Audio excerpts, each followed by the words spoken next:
Welcome to the Foras Portal. I am Robert. In this video, I'm going to show you how to post a job on the Foras Portal after you have created an account as an employer. Okay, let's go to the Foras Portal and then sign in with the employer login by either clicking here on employer login or here employers click here. Both work equally. So I will log in with the username and password that I created for my company, and I'm going to log in. Alright, now I am in. So I'm on this page, and sometimes when you log in, it will directly take you to the dashboard page. For example, you sign into your account and you do not sign out, you just close the browser, and the next day when you open your browser again and you type in foras-jobs.com and enter, it will automatically take you to this page, which is the dashboard. Anyway, in any case, whether you are on this page or you are on the dashboard page, it doesn't make any difference because you can post a job right from here, right from this page.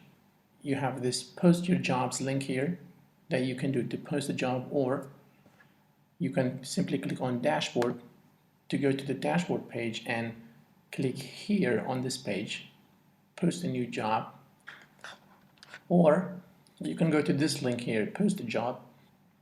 Just hover your mouse over this, and from the drop down menu you can choose the first one, post a job. All of them will take you to this page, the same thing. This is the page where you can post your job by entering information about the job, like the title of the job, the job description, the skills required, and all of that. So let's go ahead and do that. Let's post a job.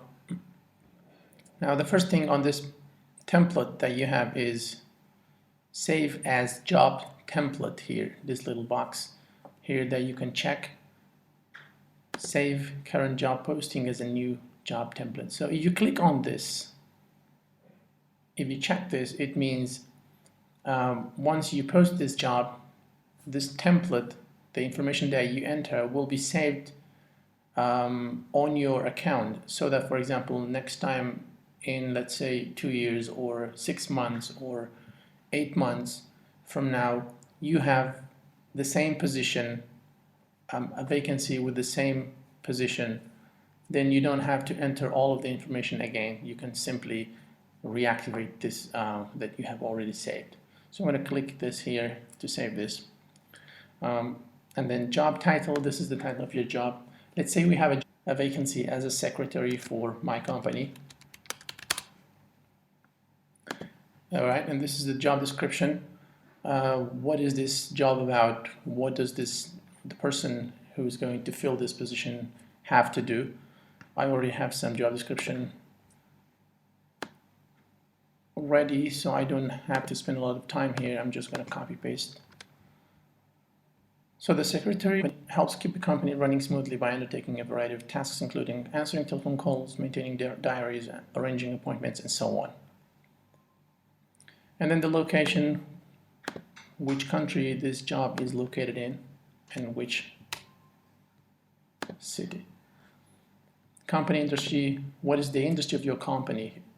Is it working in oil and gas, banking, automotive? Let's say mine is education, training, and library. And then job role, this one is secretarial. And then joining date.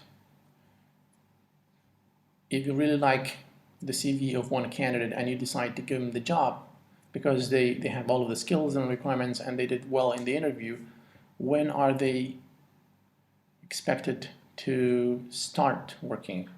When do you want them to start working? Let's say January 1st, 2016. Employment status. Is it a full-time job or a part-time job? Let's say full-time. And employment type.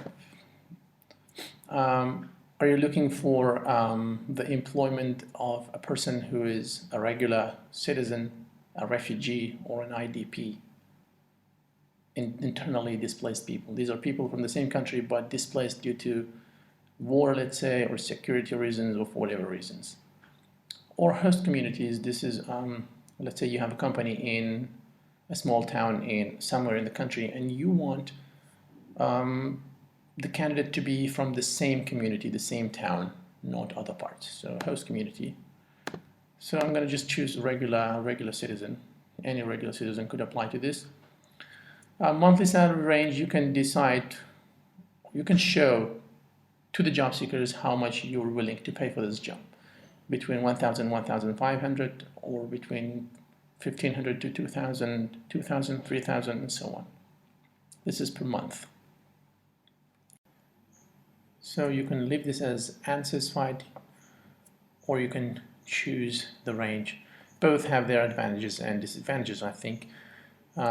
If you, let's say, choose the range, you decide that I'm not going to pay more than 1,000. It's going to be between 500 and 1,000, depending on the skills and qualification of the candidate. In this case, people who are not willing to work for this range are not going to apply. So, and the others who are going to apply means they have already agreed to this. They're not going to negotiate this during the interview anymore. That's one. If you do not specify, I think that also has an advantage, and that is, for example, you were willing to pay up to 1,000, but because you haven't specified, candidates don't know how much you're willing to pay. So during the interview, you might actually find people who are willing to work for, let's say, 600, 700. You might find a really qualified candidate whom you would pay 1,000, but they are asking for 800 now because they didn't know your range. So that saves some money for you. Manages others means, are there any people who will be working under this position's supervision? Are they going to report to this position or no? Let's say a secretary position has no management responsibilities.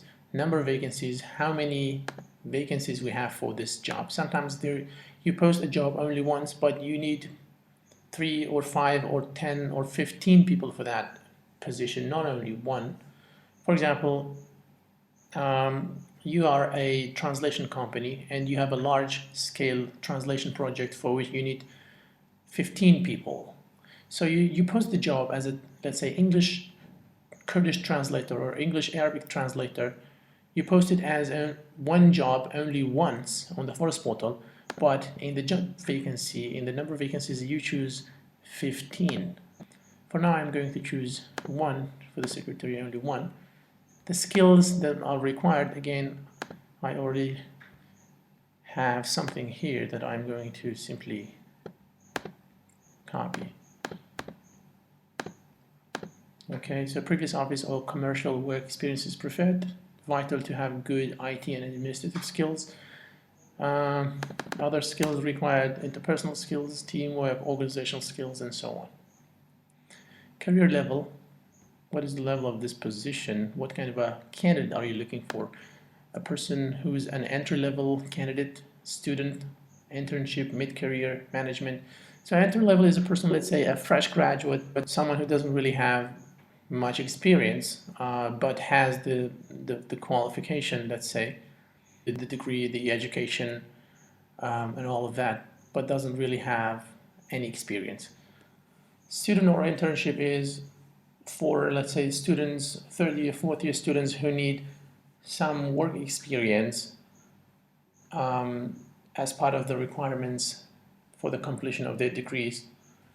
Or it could be even fresh graduates who are looking for experience. They're willing to work a few months in a company or a business for not so much money, because they're interested only in the experience, to get the experience so that they can use that experience on their CV when they apply to other jobs. So this is that. Mid-career is a person who has at least a few years of experience. Management is a person who's not only has the experience as an employee in that field, but also management responsibilities in that field. And this is a person, let's say, who has at least 15 years of experience in a management position, and so on. This is even higher. Let's say this is a mid-career. How many years of experience do you require for this position? Let's say I want someone who has at least 3 years of experience and maximum 5 years of experience. And I can set this as applicant auto screen filter, which means anyone who does not have at least 3 years of experience, anyone who does not have 3 years of experience or more will not be able to apply to this job, or they will apply to this job, but I will not see their CVs at all because they do not meet this requirement. The system will automatically screen them. Residence location.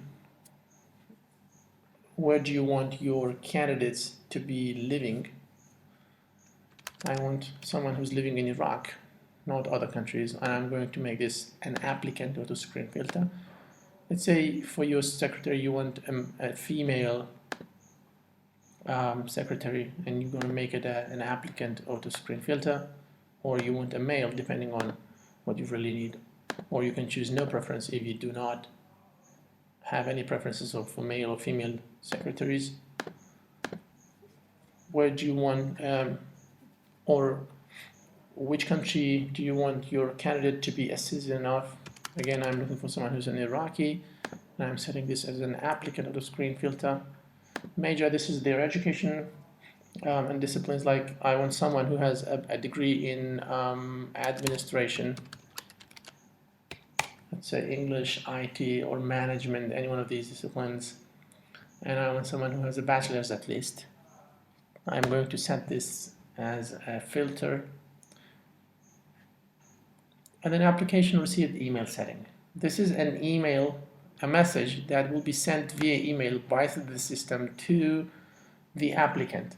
Anyone who applies to your job will get an email from the system, an email like this, telling them that their application has been received and that it will be shortly reviewed. And of course, you can edit this email, you can edit this message, you can delete it, you can change it the way you want. You can add, for example, a message in Arabic or Kurdish to this one, but you can also leave it alone because this one is a complete message. So this has already been checked, which means the system will automatically send this after people have applied, or you can uncheck this, telling the system don't send any emails, any confirmations.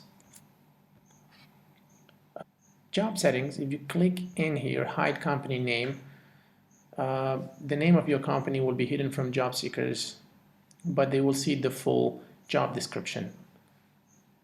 Some people choose to hide the name of their companies for security reasons or for anything else. And then email setting. Basically, you're telling the system what to do when people apply to your jobs on the portal. Do not email me. The system will not send you any email notifications about new applications. Email me the daily count of new applicants. The system will send you 1 email per day, if there are new applications, of course. And in that email, it will give you a count of the new applicants for that day. Let's say today 15 people have applied. Today the following people have applied. Email me CVs of new applicants. This one sends you CVs of new applicants as they happen. So if someone applies to your job right now, the system will send you an email right now.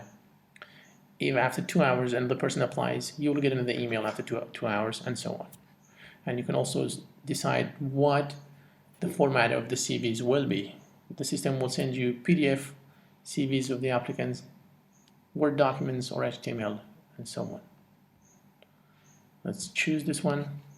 And then contact information. This is the information of the person who is going to receive the emails, the email notifications about the applications. Do you want it to be the same person under whose name we registered this account, or you want it to be a different person? You can decide that here. I want to leave this alone. I don't want to make any changes here. The address of the person, the city and zip code and phone number of the person who's receiving the emails. As you know, these do not have this red asterisk, so the zip code, phone number, fax, and all of these are not required. You can leave them, but the country and city are required, so I'm going to choose that. And then save and continue. All right, the job has been completed. The job description has been completed. The post is ready to be published, but it's not yet public, which means people cannot see this on the portal. It is on my account, but it's not on the portal public for everyone to see. So you can see here, this is the post I have advertised. This is the company. It's confidential because I clicked in the hide my company name. The responsibilities of the job, skills required, education, and more information here as well. This is in Iraq, Erbil. It's a private sector. The role is secretarial, full-time, regular citizen, and then the number of years of experience that I require and all of that. And here, job closing date, you can set a closing date. If, for example, you need this position filled urgently, you might want to set a short closing date, for example, 7 days, 10 days, or 2 weeks. If you're not in such a hurry, you can set a 30-day closing date or up to 60, but no more than that. You can't set more than 60 days. So let's say 30 days.